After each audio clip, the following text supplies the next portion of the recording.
At narito naman ang mainit na balita mula sa mundo ng social media na hatid sa inyo ni Madam Chika. Isang mainit na pahayag mula kay dating Pangulong Rodrigo Duterte ang muling nagbigay ng kontrobersya sa gitna ng kasalukuyang administrasyon.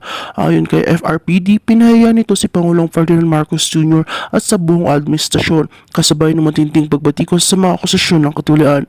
Ayon kay Duterte, wala akong ibinulsa na singko at binigyan din ng mga kasalukuyang opisyal ng gobyerno tulad ni Marcos ay nagpapakasyon pa sa abroad habang ang mga ordinaryong mamamayan ay patuloy na dumaras ng hirap. Nasa isang public event si Duterte nang magbigay ng pahayag na ito.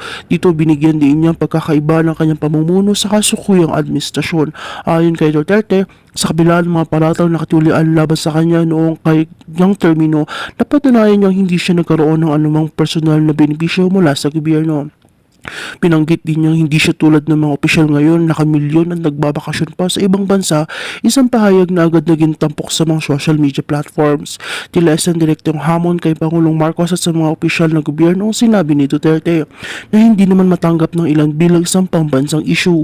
Pinanggit pa ng dating Pangulo na marami sa mga miyembro ng kasalukuyang administrasyon ay tila walang malasakit sa mga mahihirap na mamamayan. Kasunod ng kanyang pahayag, marami sa mga netizens na nagpapakita ng kanilang opinion. May mga nagsasabing tama si Duterte habang iba naman ay nagsasabing ang mga pahayag ni Duterte ay may halong paninira at walang basihan. Samantala sa panig ng mga taga-suporta ni Pangulong Marcos, itinuturing nilang isang malupit na atake si Duterte sa kanilang liderato.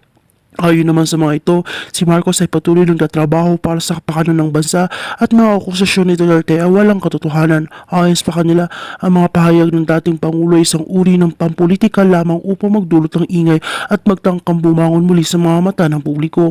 Hindi rin nila makatulungan na magpahayag si Duterte ng ganitong mga pahayag ng walang sapat na ebidensya.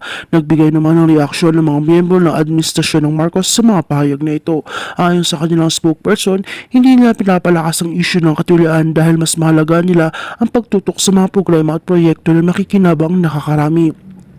Binahagi nilang pamamahala ng hakbang upang tiyakin ang transparency at accountability sa lahat ng mga transaksyon ng gobyerno at wala lang dapat ipaalala ang publiko ukol sa mga isyu ng personal na interes ng mga nasa pamahalaan.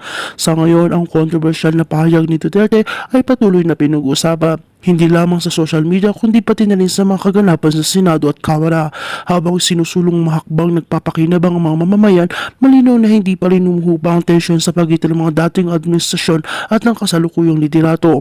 Ang tanong marami, hanggang kailan magpapatuloy ang mga akusasyong ito at paano magwawasak ang isyong ito sa harap ng isang umiigting na politika sa bansa. At kung bago ka pa lamang sa aking channel ay huwag kalimutang mag-like, share and subscribe para update ka sa aming bagong balita.